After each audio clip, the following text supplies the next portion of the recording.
예. 세례 요한이 이제 요단강에서 세례를 베풀었습니다. 네, 여러분 구약 성경을 보면 구약 성경에는 세례라는 단어가 나오지 않는 거 아시죠? 대신에 유대인의 예식 중에는 트빌라라는 것이 있습니다. 이게 무엇인가 하니 율법적인 잘못을 했을 때 물속에 몸을 온전히 머리 위까지 담갔다가 나오면서 씻음을 얻는 정결 의식입니다. 선지자 엘리사가요 뭉든 병에 걸린 이제 아람 장군 나아만이 찾아왔을 때 요단강에서 7번 씻으라라는 말씀 구절이 있습니다. 여러분 읽으면서 7번은 어떻게 씻으라는 거야? 라고 궁금해하신 분도 계실 건데요.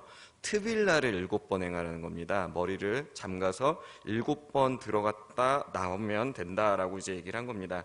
근데 이제 율법을 이해하는 이스라엘 민족들은 그 뜻이구나 하고 무릎을 탁 칠 만한 얘기지만 이방 민족 아람 사람이었던 이제 그 나아만 장군의 입장에서는 이게 무슨 소리야 하고 혀를 찰 만한 그런 에피소드였다 정도로 이해하시면 좋을 것 같습니다.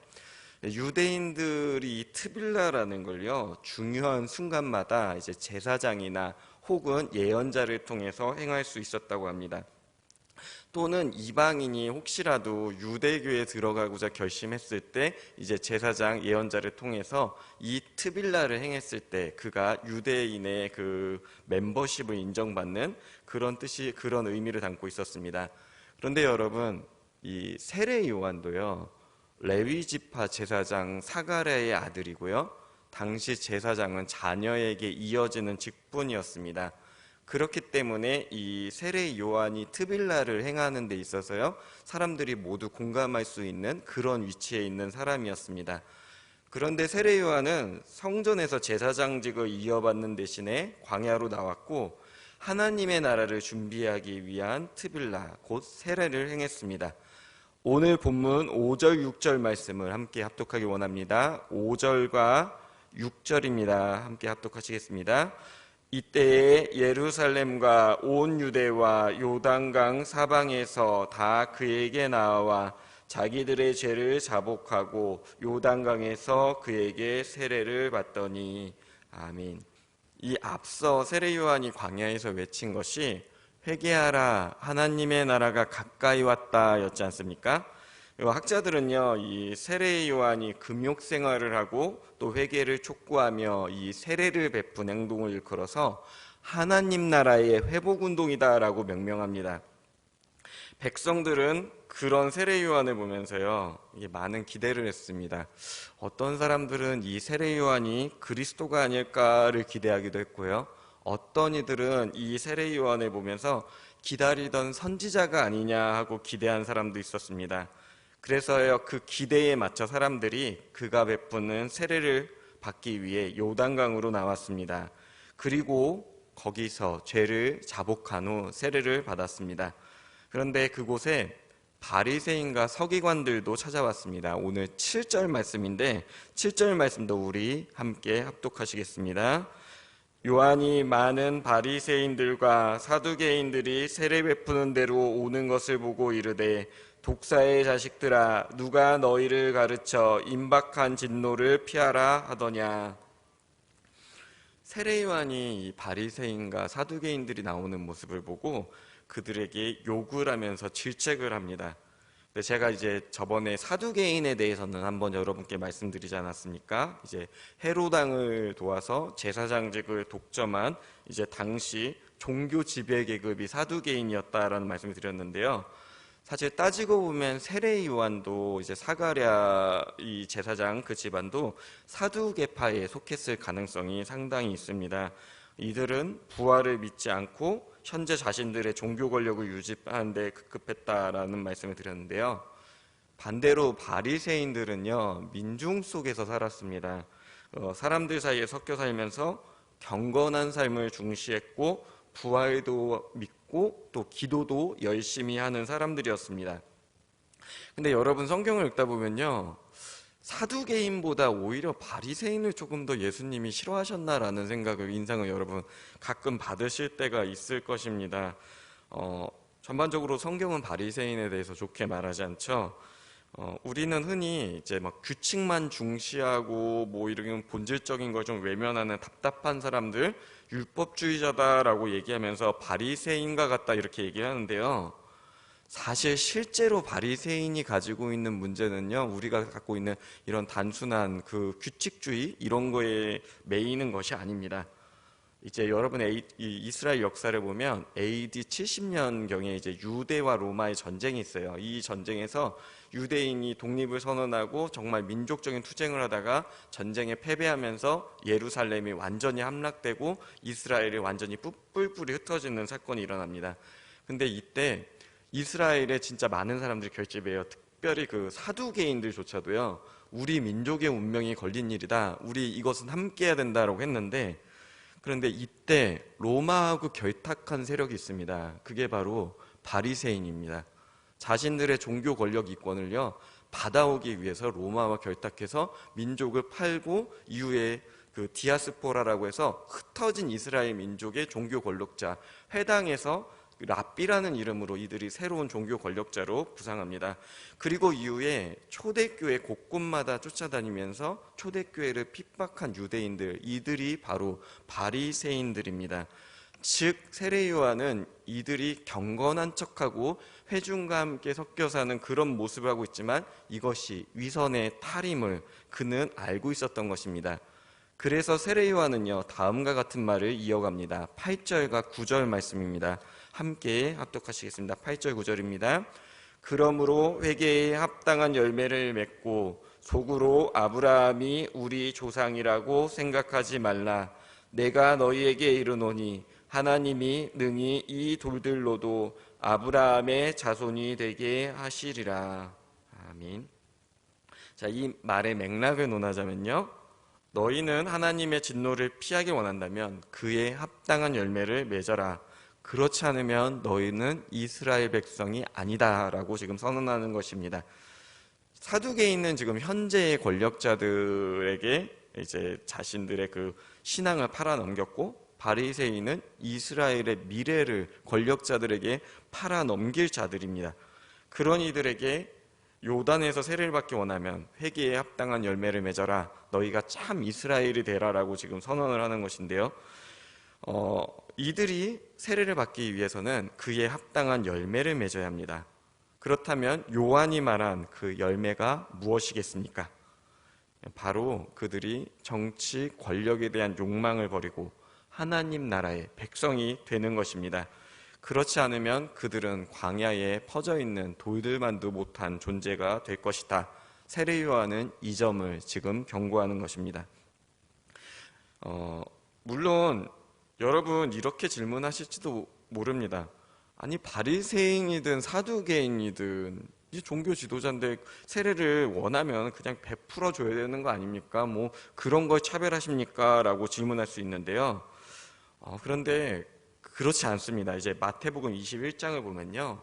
성전 대제사장들과 종교 지도자들이요. 예수님께 나와 말씀 전하시고 이제 주님의 그 사역을 하실 때 이런 질문합니다. 네가 무슨 권력으로 누가 너에게 이런 권력을 줬기 때문에 네가 이런 일을 행하느냐 우리에게 밝히라 이렇게 질문합니다. 그때 예수님이요. 내가 먼저 질문하는데 이 질문에 답을 하면 내가 너희들의 말에 대답을 하겠다면서요. 세례 요한의 세례는 하늘로부터냐 아니면 사람으로부터냐라는 질문을 합니다. 그냥 자기 소견을 말하면 될 것 같은데요. 이 사람들이 자기 소견을 말을 못합니다. 왜냐하면요. 하늘로부터라 하면은 자신들이 그 세례 요한의 세례를 믿지 않았기 때문이고, 사람으로부터다 하면은 세례 요한을 이제 선지자로 존중하는 사람들에게 이제 비난을 당할 것이 두려웠기 때문입니다. 이 맥락에서요. 바리새인과 사두개인이 세례를 받으러 온 이유는 분명합니다. 대중들의 인기를 편승하기 위해서였습니다. 그들은 이 세례의 의미를요 믿지 않았습니다. 그냥 대중의 인기에 편승해서 우리도 잘 사람들과 더불어 살려는 정치적 목적으로 세례를 받으러 나왔다는 것입니다. 자, 오늘 10절 말씀도 우리 함께 합독하시겠습니다. 10절입니다. 이미 도끼가 나무 뿌리에 놓였으니 좋은 열매를 맺지 않은 나무마다 찍혀 불어에 던져지리라. 아멘. 세례 요한은 이런 바리새인과 사두개인들의 의도를 잘 알고 있었습니다. 그러면서 그들을 깨닫게 하기 위해서 비유를 드는데, 그 비유의 맥락인즉 우리는 현재 나무와 같다. 그리고 이 나무를 찍어낼 심판의 도끼가 지금 뿌리 앞에 놓여 있다라고 경고합니다. 그런데 여러분, 나무의 생명은 뿌리에 근거하지 않습니까? 그러니까 이 뿌리를 찍어버리면요, 나무는요 다시는 기회가 없습니다. 그냥 생명의 근원 자체를 잃게 되는 것이죠. 근데 여기서 세례 요한은 나무 뿌리가 찍혀지는, 그러니까 이거는 마지막 심판을 의미합니다.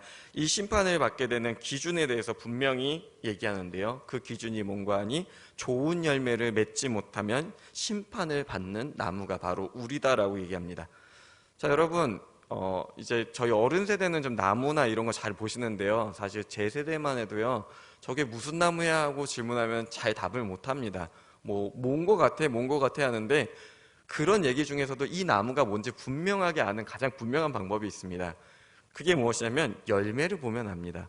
사과가 달리면요, 나무가 아무리 신기하게 생겨도 그 나무는 사과나무입니다. 감이 달리면 이 나무가 쉬고 이렇게 생겨도요, 그 나무는 감나무입니다. 여러분, 열매가요 바로 그 나무의 정체입니다. 그럼 이렇게 질문하실 수 있습니다. 이 비유대로면 우리도 열매를 맺으며 살아간다는 것인데, 우리가 열매를 맺었는지 안 맺었는지 어떻게 합니까? 우리가 나무처럼 몸에서 뭔가 실질적인 뭔가를 내는 게 아니지 않습니까? 라고 질문하실 수도 있습니다. 그런데요, 여러분, 성경은요 이 열매가 무엇인지에 대해 분명하게 말하고 있습니다. 여러분, 갈라디아서 잘 아시죠? 이 사도 바울이 썼는데요, 이 갈라디아서의 맥락은 예수님을 믿을 때 우리가 죄와 사망의 권세에서 자유케 된다는 고백의 편지가 바로 갈라디아서입니다. 그런데 그때 갈라디아서 5장에 이런 고백을 합니다. 우리가 예수님을 잘 믿으면 우리의 마음에서 성령께서 주장하셔서 우리 마음에 성령의 열매를 맺게 되는데, 그 열매가 무엇인가 하니 사랑과 실학과 화평과 오래 참음과 자비와 양성과 충성과 온유와 절제입니다. 자, 11절과 12절도 우리 함께 합독하시겠습니다. 11절 12절입니다. 나는 너희로 회개하게 하기 위하여 물로 세례를 베풀거니와 내 뒤에 오시는 이는 나보다 능력이 많으시니 나는 그의 신을 들기도 감당하지 못하겠노라. 그는 성령과 불로 너희에게 세례를 베푸실 것이요 손에 키를 들고 자기의 타작마당을 정하게 하사 알곡은 모아 곳간에 들이고 쭉정이는 꺼지지 않는 불에 태우시리라. 아멘. 이 고백을 보면요, 세례 요한이 곧 자기보다 더 능력이 많으신 분이 오실 것이며 그가 성령과 불로 세례를 베푸실 것이고, 또한 그분이 심판을 베풀 권한을 가지신 분이다라고 지금 말씀하고 있습니다. 그분 누군지 아시죠? 우리가 믿음으로 고백하는 예수님이십니다. 이 예수님께서는 우리에게 성령으로 세례를 베푸시고 마지막 심판 때에 우리의 열매를 통해 심판받을 자와 구원받을 자를 확정하십니다. 우리가 이 예수님을 나의 구주로 고백할 때, 즉 성령으로 말미암아 세례를 받을 때, 우리는 그 성령으로 말미암아 성령의 열매, 사랑과 희락과 화평과 오래 참음과 자비와 양성과 충성과 온유와 절제, 이런 열매를 맺게 된다는 것입니다. 근데 여러분요, 이 성령의 열매를 잘 생각해 보면요, 이 성령의 열매는 우리의 성품하고 굉장히 깊은 관련이 있습니다. 즉 우리의 마음, 우리의 내면의 변화가 드러나는 좋은 성품, 이것들과 연관이 있습니다. 즉 우리가 예수님을 잘 믿고 우리 안에 오신 성령님이 이끄시는 뜻을 따를 때 우리 마음 안에서 이 좋은 성품들이 갖추어진다는 것입니다. 즉 우리는요, 이 좋은 열매, 좋은 성품, 예수님을 닮아가는 이 모습들을 드러내기 위해 성령의 세례를 받아야 합니다. 앞서 제가 유대의 트빌라라는 얘기를 했잖아요. 이 트빌라가 우리의 부정한 모습을 정결하게 하는 의식이다인데 반해요, 우리가 지금 오늘날 교회에서 받는 세례는 과거 우리의 옛 모습은 죽고 그리스도 안에서 다시 태어났다라는 이것을 상징하는 의식입니다. 그러니까 세례는 한마디로 얘기하면요, 거듭남입니다. 새롭게 태어남. 여러분 이제 요한복음 3장 말씀도 잘 아실 것입니다. 니고데모가 예수님을 찾아옵니다. 그리고 그에게 하나님 나라에 어떻게 들어가는지 이 비밀에 대한 갈증을 직접적으로 얘기는 안 하는데 예수님이 먼저 말씀을 하시죠. 그때 그 비밀이 무엇인가 하니 네가 물과 성령으로 다시 태어나야 한다라는 말씀을 하십니다. 즉 이제 성령을 받는 것이 우리의 거듭남, 새롭게 태어남의 비밀이다라는 말씀인데요. 여기서 앞서 얘기한 세례 요한도 이제 세례를 베풀었지 않습니까? 이 세례 요한의 세례와 기독교, 우리가 지금 오늘날 하는 예수님의 제자로서 받는 세례의 차이가 있습니다. 세례 요한의 세례는요, 물로 베풀어서 깨우쳐라, 네가 죄인임을 깨닫고 하나님의 나라가 가까이 왔음을 기억해라 라는 회개를 위해 주는 세례지만요, 오늘날 우리가 교회에서 받는 세례는 이제 내가 예수님의 백성으로 말미암아 새롭게 태어났습니다라는 확증을 하는 세례입니다. 이제 감리회를 만드신 존 웨슬리 목사님이요, 우리에게 두 번의 회심이 있다라는 말씀을 하셨어요. 이게 첫 번째가, 이 두 가지가 하나는 도덕적 회심, 또 하나는 복음적 회심입니다. 도덕적 회심은요, 우리가 무엇이 옳고 그름을 깨달음으로 나타나는 회심입니다. 그러니까 우리가 지식을 통해서 이게 옳구나, 이게 틀렸구나, 하나님의 뜻이 이건데 내가 잘못 살았구나 라는 걸 깨닫는 이 회심이 도덕적 회심입니다. 그러니까 이제 세례 요한이 물로 베푼 이 회심, 이 세례를 통해 받는 회심이 바로 이 도덕적 회심이라 생각할 수 있을 것입니다. 근데 두 번째 회심, 복음적 회심인데요, 이 복음적 회심은요, 예수 그리스도를 인격적으로 만났을 때 영적으로 내가 하나님을 떠났구나, 그러나 그럼에도 나를 사랑하셨구나, 그 하나님께로 돌아가자, 내가 하나님의 자녀로서 새 삶을 살자라고 결단하는 회개입니다. 이때는요, 단순히 우리가 지식을 넘어서 그리스도를 인격적으로 만났을 때는 성령께서 우리 안에 오셔서 성령이 주관하시고 이끄시는 것을 경험하게 됩니다. 가령 이런 것입니다. 우리가 생각하기에 나는 그냥 예전에 나인데 내 안에 성령이 임하셨을 때 그 내 안에요, 하나님의 말씀이 큰 부담으로 다가옵니다. 그리고 그 말씀을 지켰을 때 내 삶의 분명한 목적이 깨닫게 되고 기쁨이 올라옵니다. 우리 몸의 욕망을 따르는 것, 그것을 따를 때 부담이 되고 하나님의 말씀을 따를 때 우리 안에 점점 기쁨이 넘쳐날 때 그 원인이 바로 우리 안에서 성령이 착한 일을 행하시고 그 성령으로 말미암아 우리 안에 열매가 맺어지기 때문입니다. 즉 우리 안에 예수님의 뜻을 따라 예수님의 말씀을 중심으로 할 때 성령께서 우리에게 성령으로 세례를 베푸시고 그때 우리 안에서 주님을 따르고 섬기는 열매가 맺어진다는 것입니다. 오늘날 우리는 교회에서 세례를 받습니다. 교회에 등록을 하고 특정 시간이 지나면 교육을 받은 후에 물로 세례를 받죠. 세례에서 본질적으로 중요한 것은 결국 우리와 하나님과의 관계가 회복되는 일이지 않겠습니까? 만약에 교육을 통해서, 지식을 통해서 죄의 의미를 알고 이제 내가 죄를 좀 멀리해야겠다고 지식적인 결심, 이런 것을 통해서 세례를 받으신 분들도 있으실지 모릅니다. 그것도 물론 너무 소중하죠. 알무로부터 시작되는 게 얼마나 많습니까? 그러나 더 나아가 예수님과 인격적인 만남을 통해 성령으로 받은 그 세례를 사모하고 간직하시길 소망합니다. 성령께서는 우리를 새로운 존재로, 곧 죄와 사망의 권세에서 사로잡힌 이 죄인을 하나님의 자녀로 회복시키고 변화시켜 주십니다.